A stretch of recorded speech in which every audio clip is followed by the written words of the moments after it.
When it comes to sheer ambition relative to the size of a development team, Witchfire certainly ranks quite high. Made by a team of just 12 people, Witchfire takes inspiration from a host of different sources, ultimately coming to form an interesting and rather unique identity of its own. The studio, whose previous works include The Vanishing of Ethan Carter, and some of the developers even having worked on fast-paced action games like Bulletstorm, seem to be tapping into just about everything they've worked on, as well as other contemporary shooters for Witchfire. Let's get the most obvious thing out of the way first. Witchfire is an excellent-looking game. The title makes use of a photorealistic aesthetic, juxtaposed with inventive and clever monster designs to create what it refers to as a grimdark world. The game makes use of quite a few modern technologies to accomplish this, including the use of photogrammetry technology to make its environments look so good. The beauty of Witchfire extends to more than just its environments, however. There's been an obvious level of attention spent on minor details, even down to how gorgeous the game's several antique-looking guns can end up looking in your hands.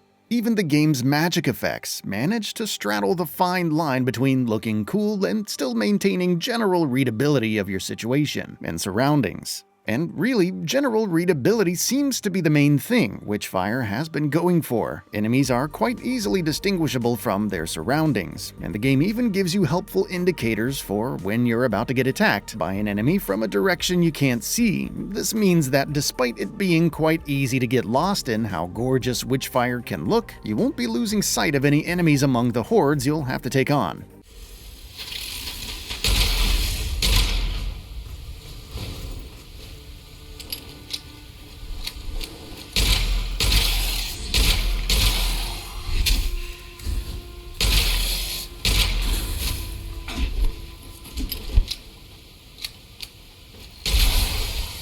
The more interesting thing to talk about when it comes to Witchfire, however, is its gameplay and general game loop, and how well they actually work together. Right from the outset, it's obvious that Witchfire is taking quite a bit of inspiration from games set in the Victorian era, which means that Witchfire can tap into old-timey guns that take ages to load and have all sorts of fancy engravings on them.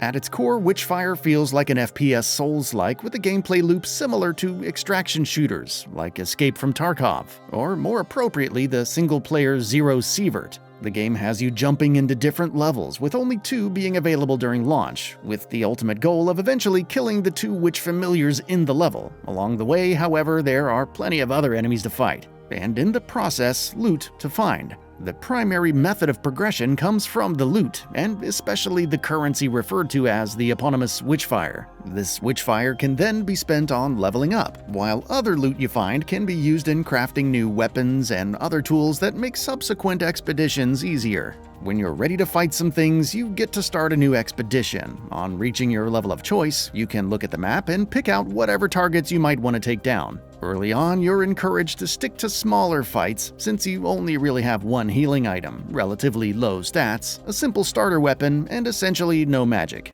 Getting into a few fights, finding some loot in chests, and making your way to an exit portal lets you then spend all the resources you found on different things. Witchfire can be spent on stats, research can be assigned to let you unlock new weapons and magic, and materials can be used to craft potions.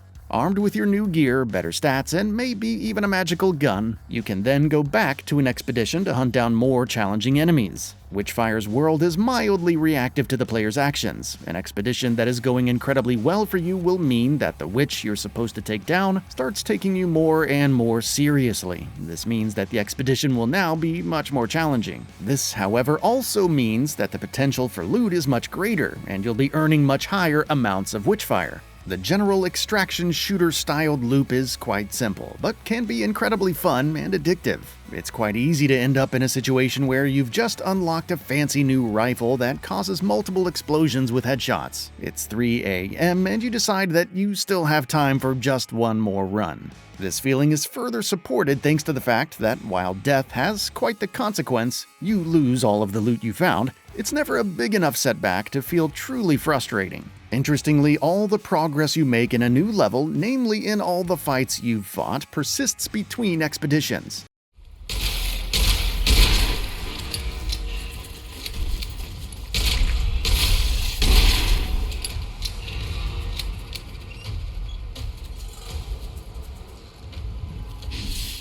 This means that players also have no choice but to seek out more challenging fights, rather than just grinding out the weakest mobs in an area to amass Witchfire.